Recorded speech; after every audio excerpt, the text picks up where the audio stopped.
17 तारीख का दिन परिवर्तन के साथ साथ एक महत्वपूर्ण ग्रहों का परिवर्तन करने का योग जो बना, आप समझे 5 ग्रहों का परिवर्तन हो चुका। ये पांचों ग्रहों का परिवर्तन विशेष तौर पर कई प्रकार की नई उठापटक लगाता दिखाई दे रहा है।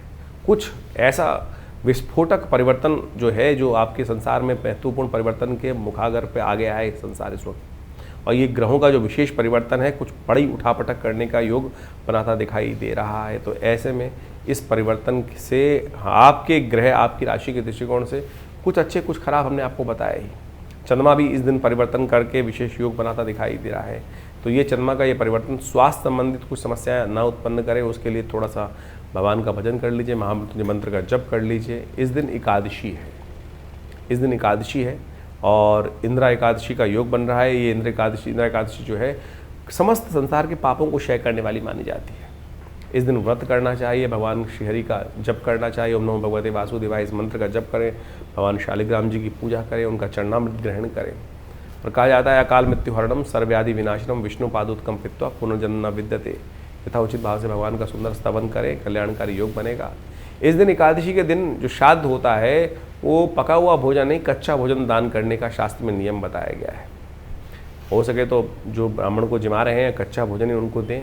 इसके साथ साथ गौशाला में जाकर शास्त्र के दृष्टिकोण से कहा जाता है कि यदि व्यवस्था नहीं बन पा रही है, भोजन कराने के लिए किसी को नहीं मिल पा रहा है, तो गौशाला में जाकर एक पिंड बनाकर उसको सूंघ कर और फिर अपने पितरों के निमित्त गऊ को वो ग्रास के रूप में दे देंगे, तो वो भी आपके लिए वही पितरों के निमित्त तृप्ति देने का योग बनाएगा। तो इसको अच्छे समझकर कार्य करने का प्रयास करें, वो आपके लिए अच्छा रहेगा। 18 तारीख का दिवस बृहस्पतिवार का अवसर है, द्वादशी तिथि विद्यमान है। ग्रह नक्षत्रों के दृष्टिकोण से इस दिन सर्वार्थ सिद्ध योग का निर्माण भी हो रहा है।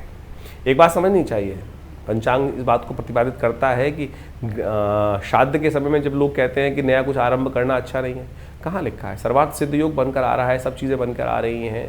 शास्त्र में ये बात कही जाती है, संयमित से रोप सुराओ, अपने पितरों के निमित्त दायित्व का निर्वाह करो। पितृ आपके नए कार्यों से रुष्ट नहीं होंगे, उनके निमित्त हम यदि समर्पण भाव करते हैं, वो आपकी तरक्की को देखकर, हमारी तरक्की को देखकर हमारे पितृ प्रसन्न ही होंगे। इस बात का हमको ध्यान रखना चाहिए। कहीं कहीं कुछ लोगों ने इस बात को कह दिया कि ऐसे अशुभ दिन होते हैं, नया कार्य नहीं आरंभ करना चाहिए, नई गाड़ी नहीं लानी चाहिए, नए वस्त्र नहीं लाने चाहिए।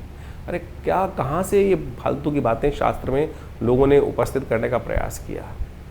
आपकी तरक्की से आपके परिवार, आपके जो दिवंगत आत्माएं हैं वो प्रसन्न नहीं होंगी, वो कहीं नहीं, वो कहाँ आपसे, वो तो आपकी तरक्की को देख, बस उनको याद रखें। उनके निमित्त जो हमारा दायित्व है, ऋण का से निवृत्ति का दायित्व है, तर्पण इत्यादि, वो श्रद्धा के साथ करने का प्रयास करें, अच्छा रहेगा।